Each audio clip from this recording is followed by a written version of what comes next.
less upsets than normal. Just with the transfer portal, these guys that do come out of nowhere and for mid majors and play super well, they just end up leaving the next year. So you don't have these super good juniors and seniors on these mid major teams.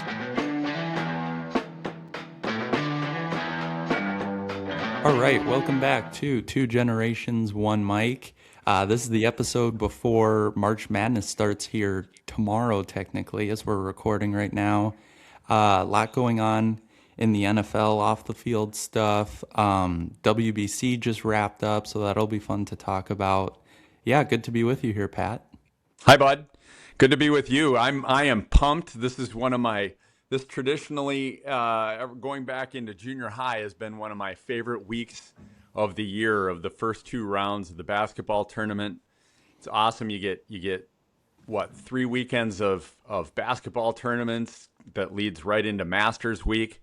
Couldn't be better. Hot stove stuff going on. Basketball, NBA and NHL starting to heat up. Baseball getting ready to go. Golf is starting to heat up as well. Just awesome stuff. Yeah, for sure. So I know you've been excited about this jersey here for this week, so let's see it. All right, here we go. Another college jersey, Ben. Yep. All my fellow Santa Clara students will know this one. Steve Nash. Steve Nash. So, let me tell you a little bit about Steve Nash. He was born in February of '74. He's Canadian. I did not actually realize this, but doing my little bit of research, he was actually born in South Africa, in Johannesburg, but is Canadian and grew up and went to high school in British Columbia. So Canadian. Went to Santa Clara from '92 to '96. And I was there from '91 to '95. So we overlapped a little bit. I did not know him. We crossed paths a couple times, had a class or two together, but never like really interacted. But it was my sophomore year, his freshman year of when Santa Clara made the tournament. So they won the WCC tournament. They were not... I don't remember what they were seeded in the WCC tournament for that particular year. Pepperdine was the favorite. Gonzaga hadn't started their big run like they've had for the last however many years. But Pepperdine was the number one seed then. And Santa Clara beat them. I believe it was in the finals.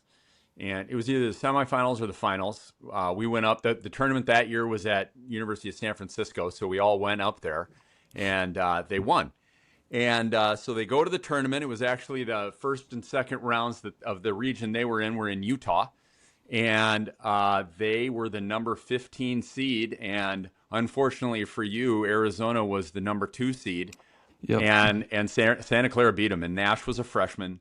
And it was super, super duper cool. I'll never forget sitting in my sophomore dorm, and we were all watching on TV. And after they won, we rushed out into the street, and the street was just packed with people. I mean, it was actually pretty cool because there weren't the upsets that had started to happen yet. Like no 16 seed had beat a 1 seed. I want to say this was either the second or the third 15 seed to beat a 2 seed. They weren't the first, but gotcha. I think they were the second, if not the third 15 to beat a 2. And it was epic. Unfortunately, they lost to Temple on the weekend, but it was epic. But let me tell you just some quick stats about Nash, Ben. He was selected in 1990, played all 4 years at Santa Clara, and they actually made the tournament and did a 12-over-5 upset his senior year, which was pretty cool. They beat Mississippi State. Just a little side note there. But then he was drafted in '96, number 15th overall by the Suns. He played for the Suns from '96 to '98, played for Dallas from '98 to '04, went back to the Suns and played for the Suns from '04 to '12, and that's when the Suns really made their run through the playoffs for a number of years in a row. Yeah. In fact, I believe they made the Western Conference Finals a couple times. Yep. And then finished his career with his playing career with the Lakers from 2012 to 2015. And then he did have a couple-year coaching stint with the Brooklyn Nets, 2020 to 2022. Let me tell you some quick stats about his pro career. Yeah. I mean, it was something else. He's the two-time NBA MVP. He is an 8-time All-Star, 3-time All-NBA first team, 2-time All-NBA second team, 2-time All-NBA third team, 5-time NBA season assist leader. Then going into college, he was the 2-time West Coast Conference Player of the Year and 2-time first team All West Coast Conference. Overall, in his pro career, he had 17,387 points, 3,642 rebounds, and 10,335 assists. One thing I forgot to look up, Ben, that he goes really unknown for was his free throw percentage. I want to say he was just over 90 or just a hair under 90% career free throws. And actually back in that game against Arizona, as a freshman, here he is as a freshman on this team, he had 6 straight free throws coming down the stretch when Arizona was fouling, trying to jump ahead because it was just a couple point game. Yeah. So awesome. There you go, bud. Steve Nash capping off this tournament week start. Yeah, it's funny. A couple years ago, we realized that you and I were both in college when Arizona was a 2 seed and lost to a 15 seed. Now, you were on the winning side of it. I was on the losing side of it when it Oh, no, I forgot happened. about that. Yeah, when my sophomore year when Arizona lost to Princeton in the first round. That's right. Yeah. So That's that's right. just funny we both experienced that. On both sides. Yeah. All right, with that, we will hop into March Madness here. So you and I both filled out our brackets. Yeah, here we go. Last night was the 2 of the first 4 games. First, it was And it Howard. didn't disappoint, did it? No, I mean, both games were within 3 points. First, Howard beat UMBC 86 to 83. That was for the 16 seed in the Midwest region. And then Texas beat NC State 68 to 66. That was for the 11 seed in the West region. Especially that Texas NC State game. Texas was leading most of it, and then NC State down the stretch there, they were hitting some of the toughest threes I've ever seen to try and make it a game.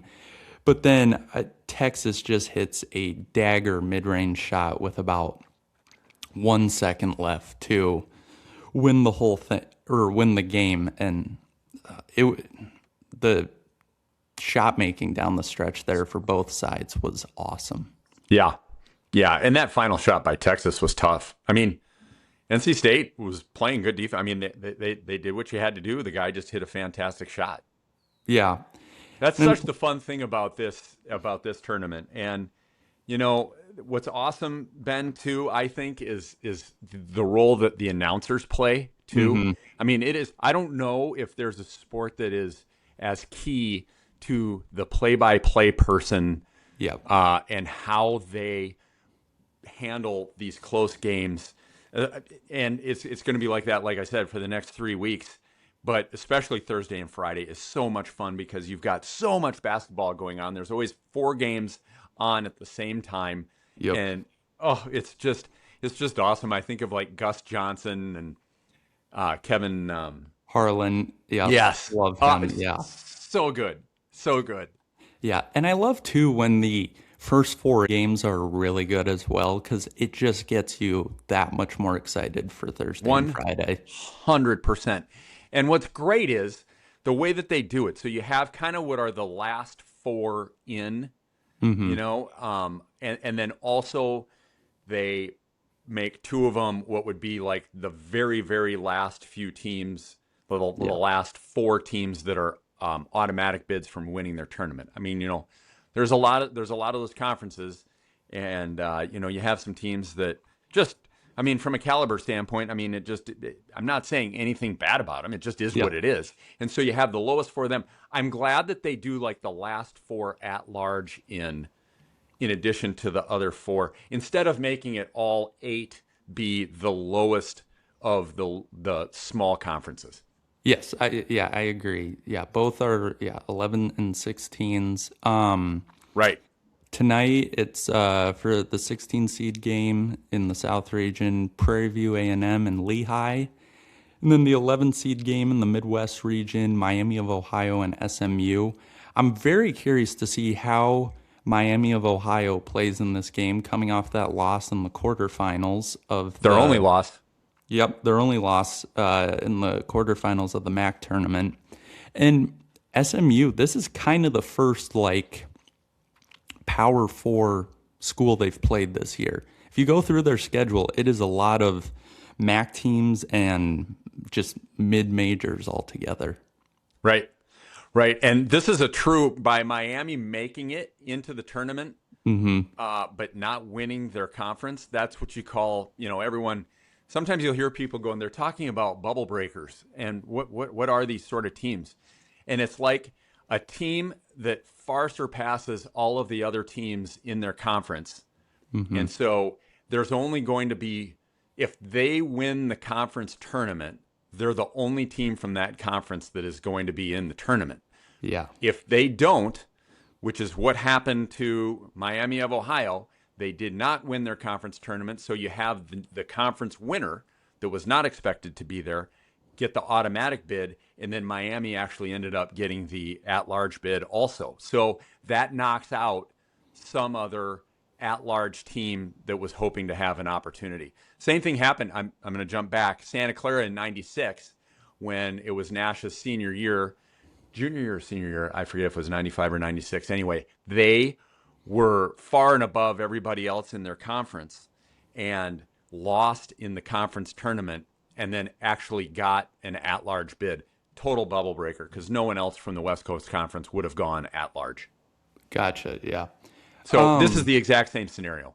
Yeah. And Ben, I'm going to throw in there, I hope Miami plays well, because there's all of this discussion, like you were saying. I mean, is their resume massive? No, it's not. Their caliber of schools are not huge, but they won the games that they needed to win. They won them all, Yeah. except for this one at the end. And so I hope they play well and make it to, let's see, tonight's game will play on Friday, or they'll play on Friday. So Yep. hopefully they make it to Friday. I'd like to see that. Yeah. Just because of the beating that Bruce Pearl gave him. I mean, that guy is, geez Louise. Yeah, I am just curious. Like I said, this is their first true Power Four matchup. So it'll be interesting to see how they hold up. If they are legit and it's a good game and they might beat SMU, or if they get blown out by SMU and it just shows the talent difference between like a MAC versus a Power Four team. Yep. Just curious to see how it goes. Yep. No, you're exactly right. Let's move off the first four in games and actually talk about our brackets here. Let's talk both of our final fours as well as a couple upsets. So, what do you have for your final four on your bracket? Okay. In the East, I did put Duke all the way through. Okay. In the West, I put Arizona all the way through. In the Midwest, I put Michigan all the way through. And in the South, I actually brought Illinois all the way through. Okay, gotcha. Illinois has this really, really good freshman. Keaton Wagler. Yep. Yeah. And they're the 3 seed. So it's not like I went, I don't know, Ben, with everything that's going on, as we've been talking about since we started this 3+ months ago, with how NIL has changed the landscape of college sports. It wasn't a whole lot of years ago that like George Mason, a 12 seed, made the Final Four. Or there were a couple of other higher seeds that have made the Final Four. And since the NIL has come in, it's really, really kind of brought that down. And so I don't know if it's all NIL. I don't know what it is, but you don't see the 9, 10, 11, 12, 13 seed teams making these deep runs like we've seen over the years.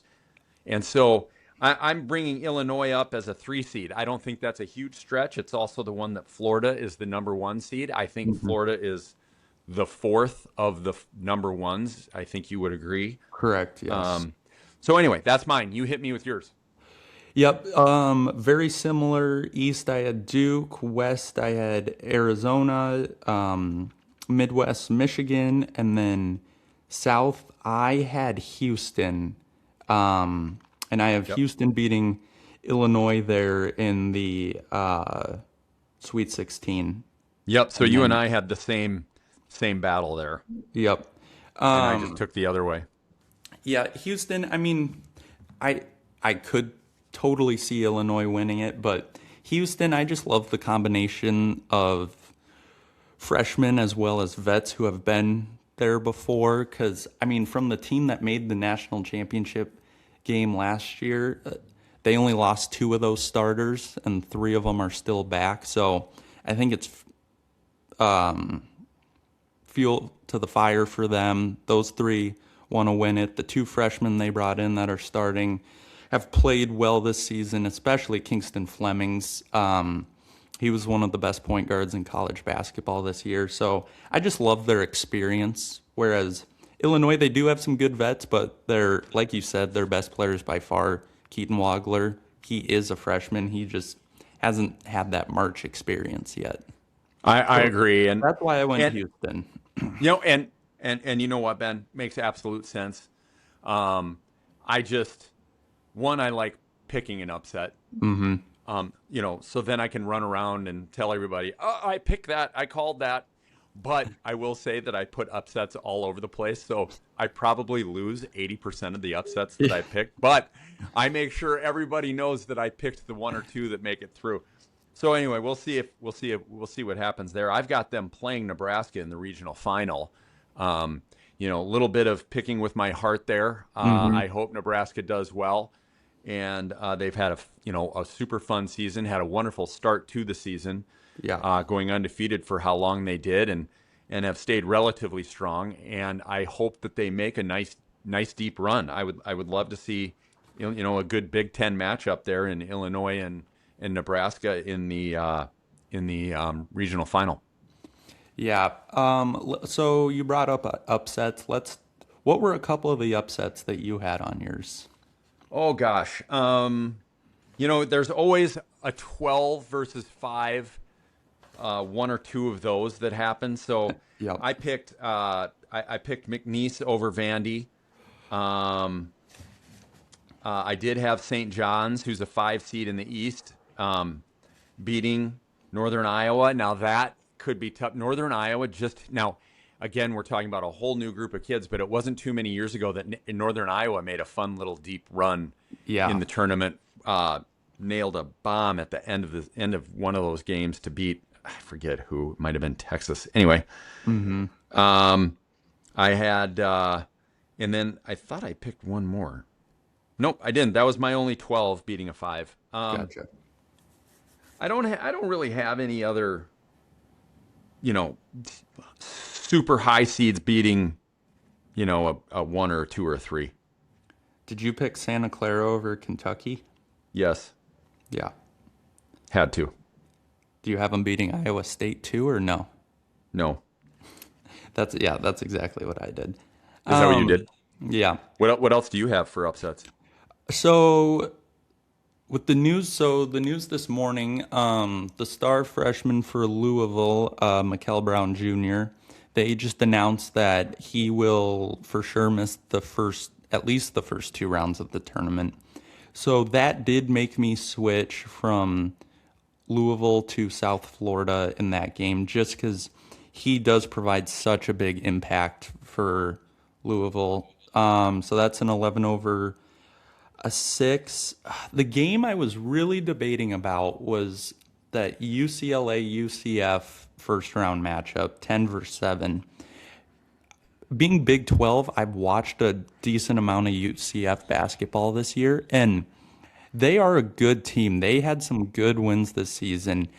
It was just unfortunate for them that they were in such a stacked Big 12 conference. But I still went with UCLA. They've played so well down the stretch. Donovan Dent, their transfer point guard who has March experience, has just been running the show for them. I don't have the stat in front of me, but his assist to turnover ratio the past 7 games to end the season has just been off the charts. And then after that, I have BYU making it to the Elite Eight. I have them beating Gonzaga and Purdue. AJ DeBance has been playing super well this season.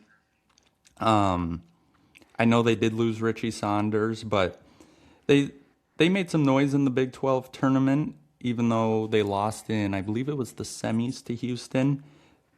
They played well and started to figure it out. I'm curious to see what happens in the Alabama Hofstra game, just because it got announced yesterday that Aiden Holloway, the second leading scorer for Alabama, was arrested because he had 2 pounds of marijuana in his room and a bunch of cash. And Alabama, after he was arrested, announced that he's off the team. So very Yeah. curious to see how that affects him Right. or them. Yeah.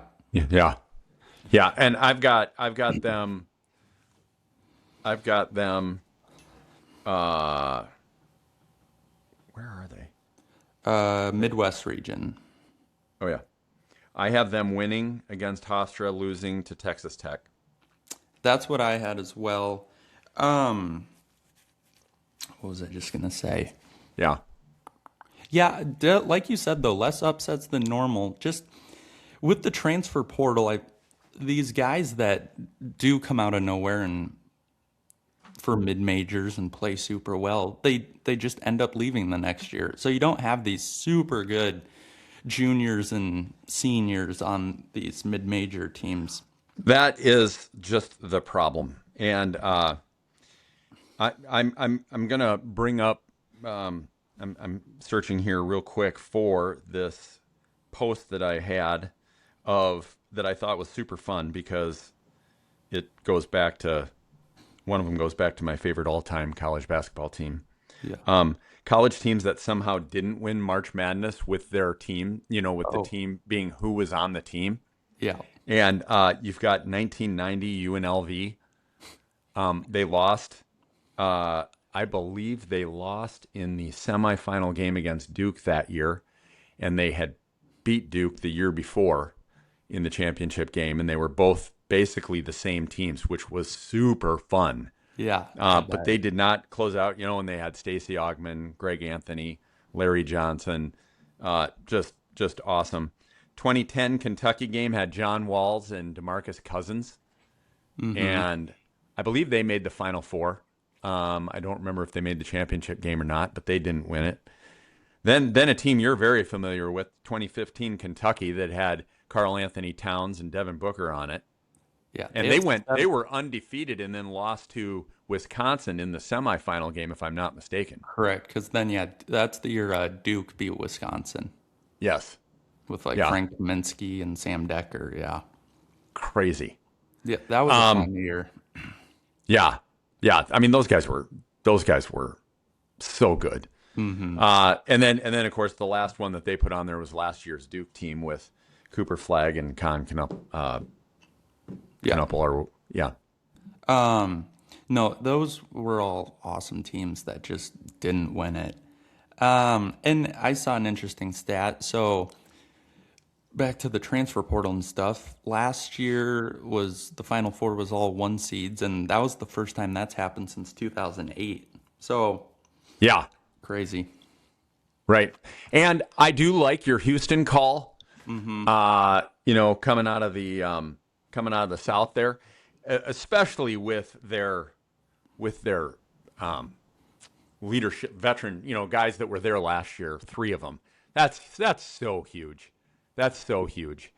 I mean, that really, really goes a long way. Back in the days when I'd go to Vegas with my college buddies for the first and second rounds, I would always take some of those mid-major, those mid-conference teams, and I'd always go for like the Summit League if South Dakota State or University of South Dakota were in there, because a lot of times those teams were like 4 or 5 senior starters, Yeah. and they were always, these veteran teams that would go in and they'd be ranked, they'd go in as a 11, 12, 13, 14 seed, going against a really, really good team. But typically that team was led by super young guys.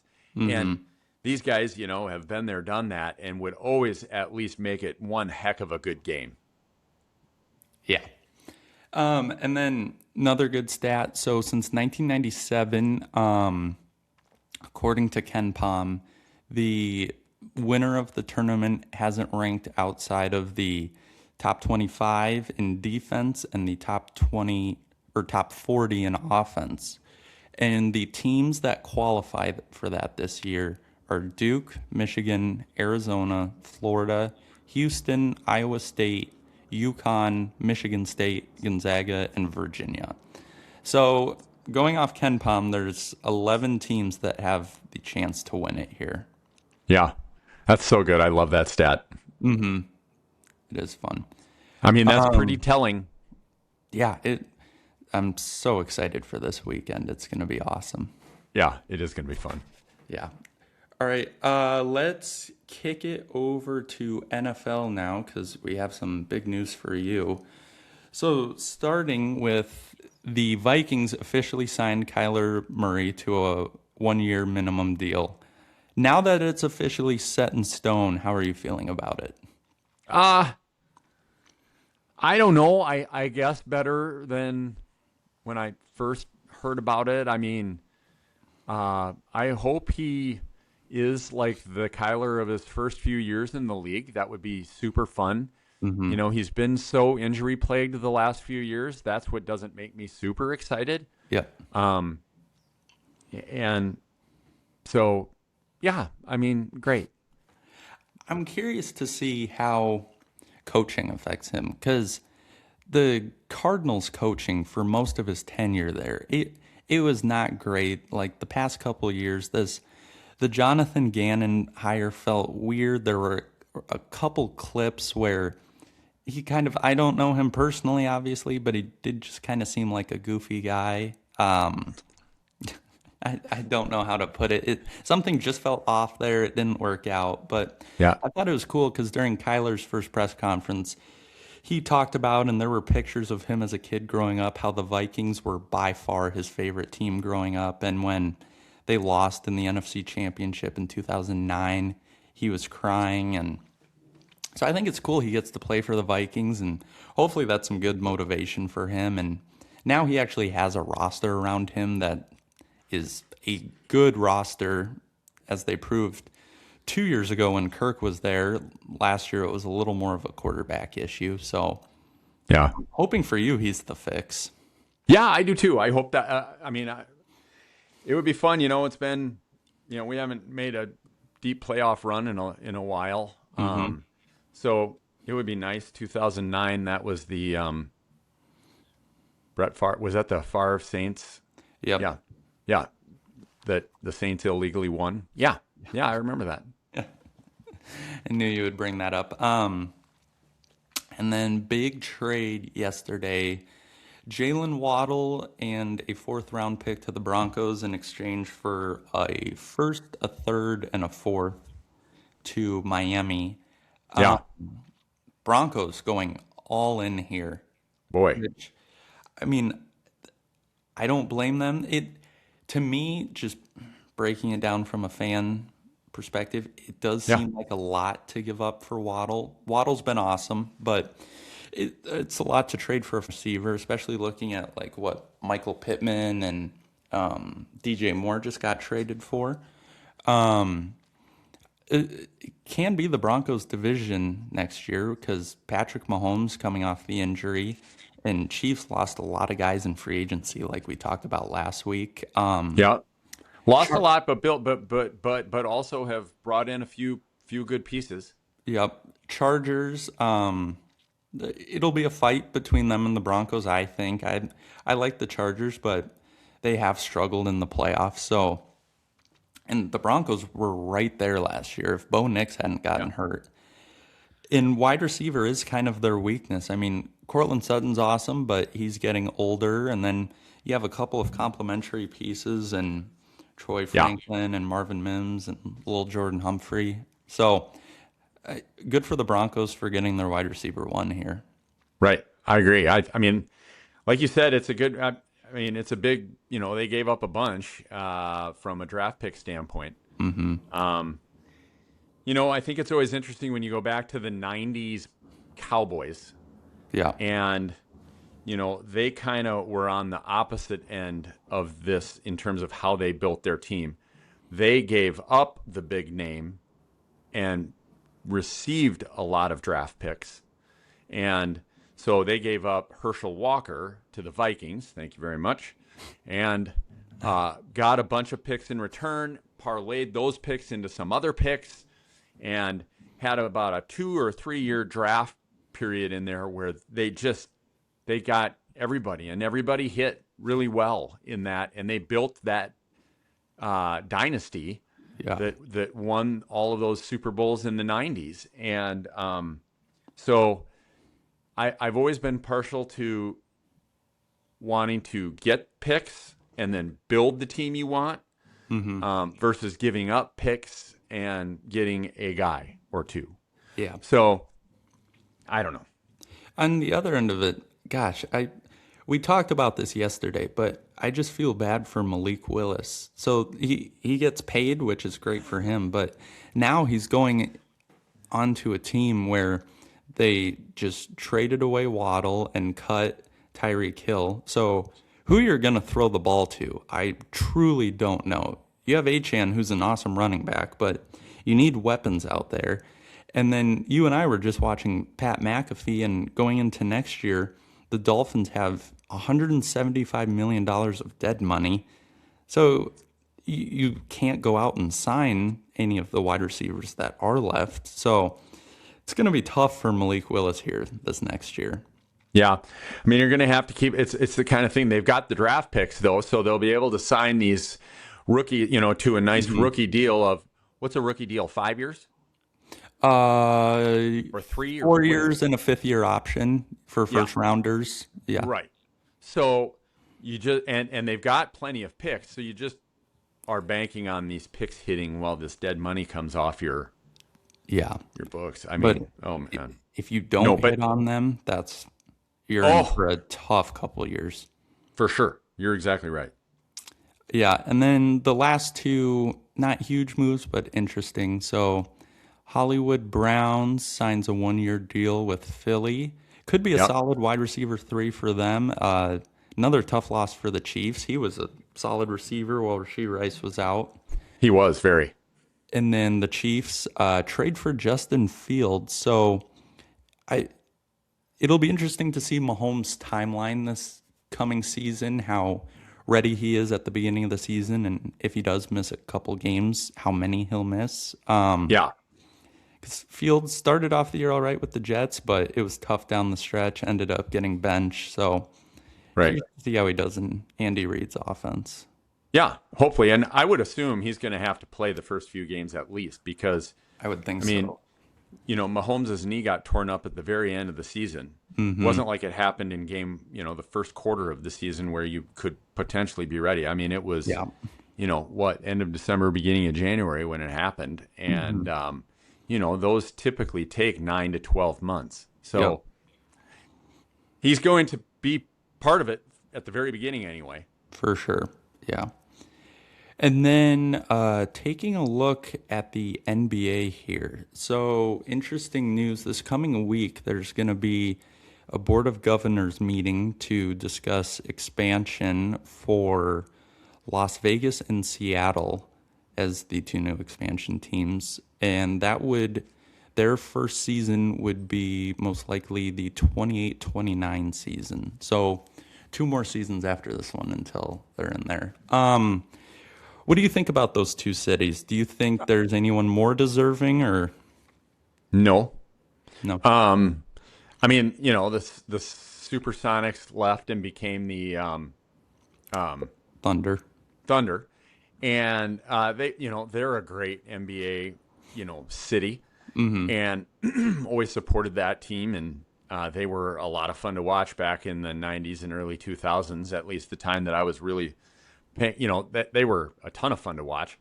Yeah. And then Vegas, I mean, that's just where everything, it's so interesting when you go back and look in the 80s and 90s and early 2000s, where every professional league wanted to stay away from it like crazy because gambling and all of this sort of thing. And now it's a complete 180 since betting has become part of the framework of every professional team.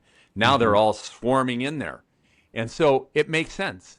It Yep. makes sense. And they do a good job. You and I have gone to plenty of professional sporting events there, including the Las Vegas, Golden Knights hockey and all that. Supported well. They do a fantastic job, just like Vegas does. They make it a huge production, and it's fun. It's great, and you'll get, even if the local people don't support it super well. You go. I mean, it's like when you go to and I haven't been to a Raiders game yet. I hear the stadium is absolutely out of this world. Yeah. But it's like 50-50 almost, Raiders fans and the out of town team, the visitor. Yep. And because everyone wants to go to Vegas anyway, and so then go to the game of your home team from wherever you're visiting from. Yeah. It does have to make it, though, a little, because I've seen the same thing, a little tough to play home games just because there's not much of a fan base. Like, I remember seeing a picture of, it was like a Raiders-Niners game there, and the majority of the stadium was wearing red, which was, For sure. it looked like a Niners home game. Yep. Yep. You see that in LA too a lot, in Yeah. SoFi. Yes, yeah. It is impressive how well the Niners fans travel and Yeah. support. Yeah. Niners and Steelers and Packers. Yeah, those are kind of the big three. And then actual season news. So the Lakers have caught fire recently. They've won 6 in a row to move up to third in the West behind the Thunder and Spurs. And it's tight. There's 4 teams that are a game and a half behind the Lakers for that third place spot. But Right. it's crazy to see how. So LeBron was injured there for a couple games at the beginning of this winning streak, and it allowed Luka and Austin to get hot. A couple other guys kind of found their role. And then I'll give credit to LeBron here, even though I'm biased. The way he has come back, and everyone knows LeBron's IQ is off the charts. He's adjusted to this role as, okay, I'm the third guy. I don't need to score a ton of points for this team. I need to get other guys involved on offense. And now I'm able to put more energy towards defense and hustle plays. For sure. They have been playing so well recently, and LeBron has allowed Austin and Luka to thrive as the 1 and 2 options. Yeah. No, he's done a fantastic job. He's hitting the floor, going for loose balls and tearing his skin up and all kinds of stuff. I mean, he's doing a great job. I mean, the way he went horizontal for that ball the other day, it looked like Rodman. Oh, big time. It looked like Rodman. But it's great. Like you said, the Lakers have moved up into that 3 slot, and then you have 4, 5, 6, and 7. Minnesota is one of those that is 1.5 out. I just saw they're going to shut Anthony Edwards down for a week to 2 weeks for something that isn't super concerning. I think he has some stiffness somewhere, and they just want to get it all worked out before the final playoff push and then the playoffs themselves. So, where those last couple teams that are sitting 1.5 behind the Lakers move to, because you get bumped out of that, then if you lose a few more, then you're facing the play-in game and the whole thing. I mean, that brings in a whole nother animal. For sure, yeah. I mean, I'm happy the Lakers have kind of found their stride here towards the back quarter of the season, kind of the perfect time to figure it out. But it is tight in the West. I mean, you have a couple bad games in a row, and your spot in the standing shifts by about 4 slots. Oh, big time. Big time. All right, we will hear from our sponsor really quick, and then we will get into WBC. Technology should move your business forward, not slow it down. That's where Align Management Agency comes in. Owned by Scott Bills, Align is an IT consulting firm dedicated to helping organizations maximize the value of their technology partnerships. If you rely on outsourced IT, vendor contracts, or managed service providers, Align makes sure those agreements actually work in your favor. Align specializes in outsourced IT management and contract evaluation, uncovering hidden costs, inefficiencies, and missed opportunities. With deeper experience negotiating and optimizing IT contracts across industries, Align delivers unbiased, results driven guidance so you get the right support at the right price. From vendor negotiations and strategic outsourcing to procurement assistance and serving as a virtual point of contact between vendors and stakeholders, Align gives you clarity, confidence, and control over your IT relationships. Let your team focus on growing the business, while Align handles the complexity behind the scenes. Call Scott Bills at 605 321 8939 to learn more. That's Align Management Agency. IT partnerships aligned with your goals. Thank you there to our sponsor. Getting into WBC now, let's start with the U.S. Dominican Republic semifinal game. So game ends on a questionable third strike call. U.S. wins it. It was a curveball that dove. The Dominican guy, he didn't quite go, but he started to swing at it. What were your thoughts on that call? And being an umpire in just that position, game on the line. I mean, it was close. I mean, on the actual box, it was low. Yeah. But it was close. There's calls like that throughout the entire game.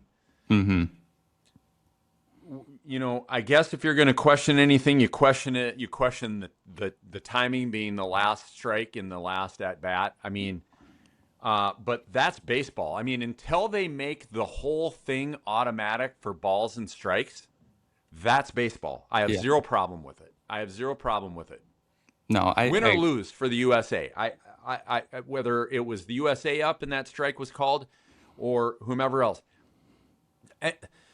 If you're going to have humans making the call, and with as good as pitchers as these guys are, or whatever, you know, the same thing happens in football and basketball, and I mean, stuff happens. There's sometimes the calls are made, sometimes they're not. You know, you make a pass interference call in the NFL, and on a a late game deep throw, and it is what it is. That's sports until they make the whole thing automatic.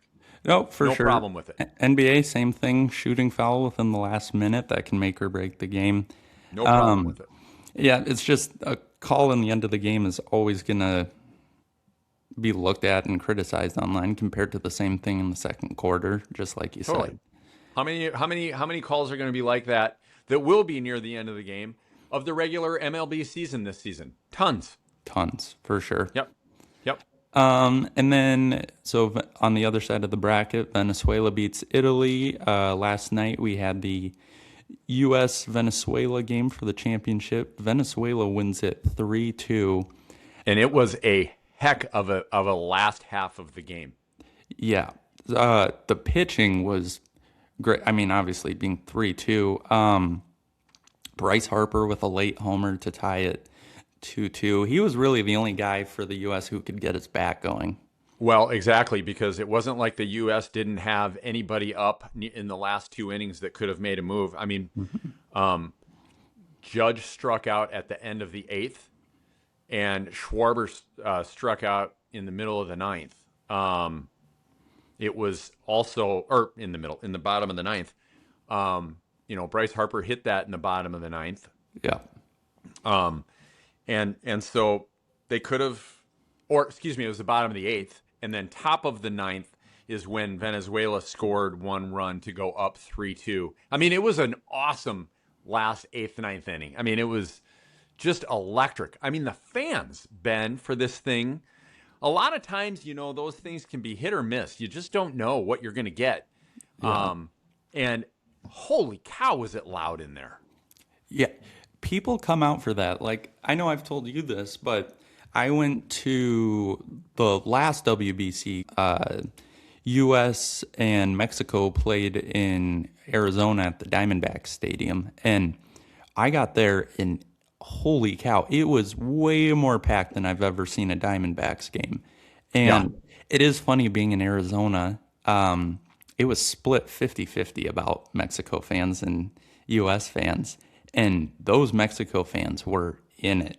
They Were were they? loud, yeah. And Well, Mexico you and I won, saw yeah. the end of the game yesterday. Hmm. Well, I mean, we saw. I mean, when Harper hit his home run, that place went off, and Yeah. you're like, "Holy cow!" There's it's way more U.S. Venezuela wins, and the roof blows off the place. I mean, it was unbelievable. For the it always happening in the U.S. The fans of the non-U.S. teams show out so well for it. It's It amazing. is. It's awesome. It's awesome. I do. Am I a huge baseball guy that follows the entire season, start to finish, and grinds through regular season games and everything like that? No. I love the playoffs. I think the playoffs are electric. For me to be all in on baseball, I need the energy coming from the crowd. Hmm. And there just isn't a ton of that on a regular season game, but there sure as heck is on the playoff games, and it's a lot of fun. And so I'll always watch those. And I'll watch this. This thing was, I mean, the place was electric. It was great. I mean, it's like Olympics when you have and four nations in hockey and stuff. When you have national pride involved, it just adds another element to it. It does. It does. You're right. It's super good. All right, let's take a look at golf now. So Cam Young wins the Players Championship by one stroke over Matt Fitzpatrick. Do you want to give your per usual breakdown? Yes, absolutely I do. It was awesome. Heck of a Sunday. Ludvig Alberg from Sweden started out with the lead for the day. He had I believe, a three-stroke lead, if not somewhere around there. Anyway, it was a great Sunday. Weather was nice, breezy, and so came down, make the turn, and Ludwig's in the middle of the fairway on 11, which is a par 5 split fairway, green up here. And for those that aren't familiar with TPC Sawgrass, it is just the coolest course. I mean, it leads to so much drama. There's tons of water, special bunkers, special greens that are in the middle of water. I mean, it's just an epic back nine. Well, the whole course is awesome, but the back nine always brings the drama. So on 11, he's sitting there on the par 5, goes for it on his second shot with a 7-wood and just flares it, and it gets up into the wind and doesn't come anywhere close to any land. Lands out in the middle of the water. He ends up bogeying that hole, steps up on number 12, which technically is a drivable par 4. Yeah. Now, most of the guys all day had been hitting just mid to long irons out into the fairway with and leaving a nice little wedge shot in, and maybe making birdie or not. He steps up with driver, and they're like, "Whoa!" And just proceed. And then there's water up the left of this hole, up by the green, and just snap hooks it out into the middle of that water, and double bogeys that hole. So he gives up the lead. Fitzpatrick has the lead. Fitzpatrick and Cam Young are playing one group ahead of Ludwig.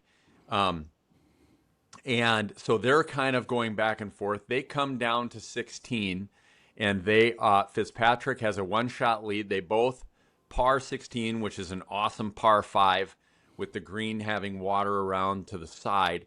Go over to 17, one of the most famous holes in golf, the Island Green, and Fitzpatrick hits a nice tee shot right into the middle of the green. Cam Young hits a nice little cutter, lands in the middle of the green, catches the slope, rolls down to, I'm going to say 10, 12, 15 feet, and rolls it in for bird. So they step on an 18 tee, tied. Mm-hmm. Now, Cam Young on Saturday birdied 17 and proceeded to put his drive on 18 in the water. 18 is just a slow dogleg left with water start to finish all the way up the left side. Like literally it goes fairway, water. Yeah. And then there's trees and pine needles and whatnot on the right side of the fairway as it's kind of angling around. And he proceeds to hit a 375-yard drive with a nice little draw that just is right in the middle of the fairway. It actually favored a little bit of the right side of the fairway, but whatever. And Fitzpatrick, his ball didn't work right to left. It ended up going straight, so he kind of went through the fairway into the pine straw. Had a decent chip out towards the green. You could see the green right through his window, and he knocked it up, stopped short of the green. Cam Young hits a great shot onto the green, and back pin. It was a tough pin in the way back of the green. So Fitzpatrick's got a chip and chip it in, or chip and put it close so he can one putt just to keep pressure on him. Yeah. Chips it. Not a terrible chip. I would have been thrilled with it. He wasn't super thrilled. I would have been thrilled just to have it on the green. Yeah. And then he missed his putt. Cam two putted for par. Fitzpatrick two putted for a bogey. Cam wins by 1. So they're on to the last tournament of the Florida Swing here. It's at Innisbrook. It's called the Valspar Championship. So, not all of the big names went. Some of the big names did. So they'll have that this weekend. Then they'll move over to Texas for a couple weeks and then on to Augusta. So it'll be awesome. Close. But Cam Young looking good. Yeah. Yeah. Then taking a look at tennis. So we had the BNP at Indian Wells this past 2 weeks. On the men's side, Sinner beat Medvedev in the final, and then Sabalenka won on the women's side. The way Sabalenka has just been dominating the women's side of tennis the past couple of years is super impressive. It is. Watching some tournaments over the last year or two, Jana and I watched the Netflix did a behind the scenes tennis show, kind of like the F1 thing. Yeah. And saw a couple of these players. So it was kind of fun to get to see behind the scenes on how they are. And then, if you watch some of these Sabalenka matches, you have Swiatek and, a couple of these other young women that are, in the top echelon of the WTA. And she can if some of these other players can get under her skin and get her to be forced and she makes some bad shots, she can lose it really quickly. Now she can get it back. Yeah. But she can lose it and get down on herself. I don't know. And maybe she's worked some of that out because she won. Did she win Australia? I think she did. And she won U.S. when I was there in the fall. Yeah. But you go back the last few years, there's been some finals that she's lost where she's been by far the stronger player. It was a total mental situation. Yeah. If she is able to keep it together, though, like when I was actually at the match where she won the U.S. Open, she was able to keep it together the whole time, and she's just physically stronger than everyone and physically dominates. It's amazing. It is amazing. She is dominating for sure. Yeah. And then, our last segment. Well, here. and Sinner, I mean, hit on the guy. That guy is great. Alcaraz lost in the semis to Medvedev. Medvedev just kind of worked him around a little bit, but Alcaraz looked like he was going to have a good tournament. And good for Medvedev making the finals, whatever. But I mean, it's going to be Sinner and Alcaraz for the foreseeable future. I mean, those two are so young and so good. They're in a tier of their own right now. They are. I mean, Djokovic, I did watch a lot of the Djokovic-Draper match, and Draper beat him. And Draper was coming off of an injury. Jack Draper, who is English, and or Great Britain or whatever. And you can see, I mean, Djokovic is still there. I mean, he's still really, really good. I think he was the 4th, 5th, or 6th seed this week. Yeah. Or last couple of weeks. Yeah. Yeah. So, I mean, he's still really good and will always be. I mean, that guy's mental game, is by far above everybody else. Yeah.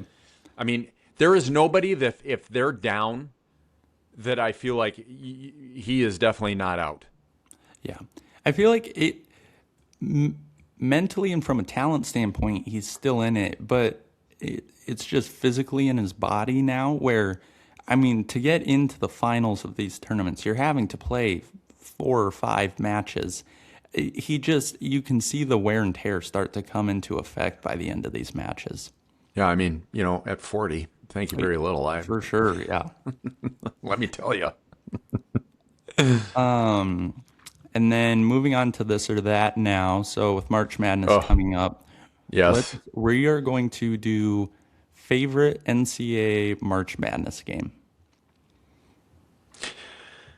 I mean, where do you begin with this one? I mean, you've got NC State when they beat Houston way back when Jim Valvano's running around. And I'm not Yeah. going to sit here and recap tons and tons of games, but it is hard, the Hmm. Leitner game beating Kentucky. Yeah. And and then some of the more recent championship games of Villanova when they hit that last second shot against North Carolina. And Hmm. the game itself was great. Yeah.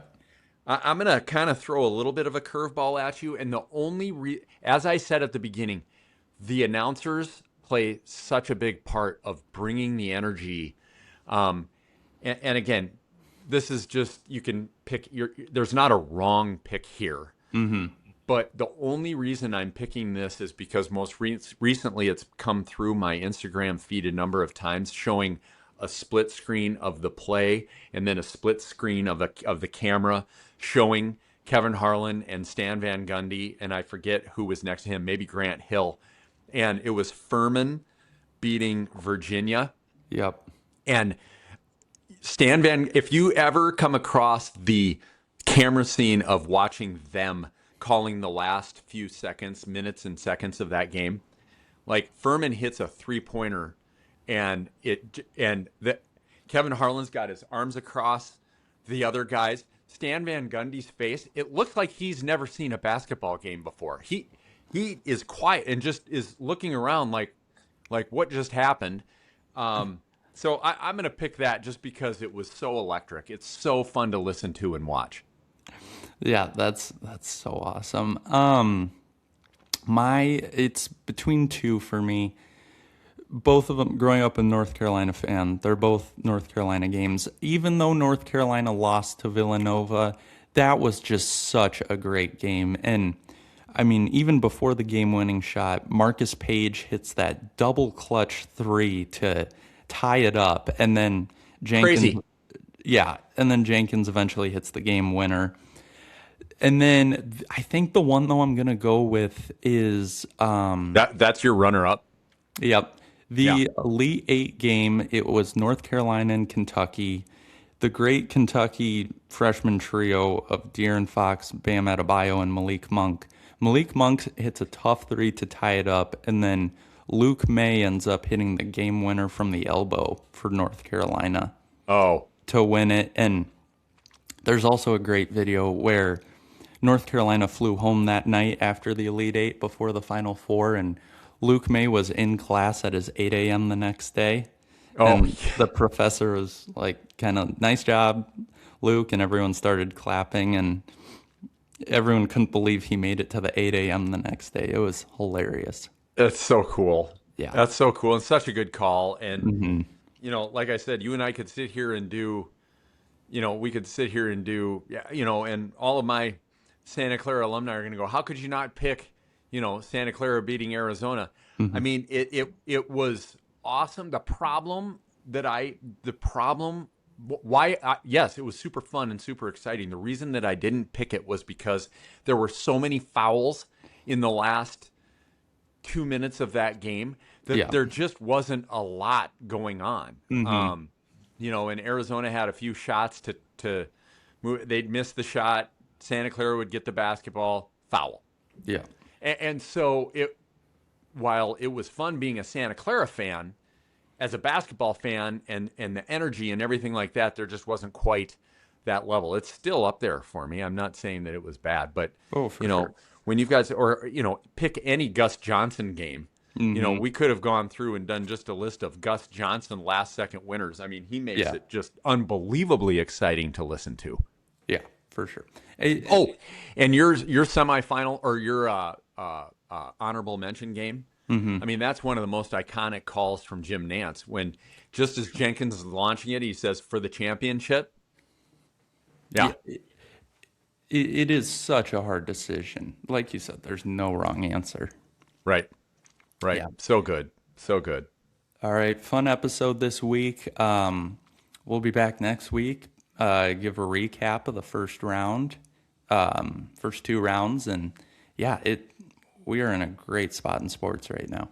Yeah, great spot in sports. PGA will be heating up. Yep. Like I said, we've got this one, and then two in Texas, and then we're on to the Augusta. So everyone's starting to get warmed up.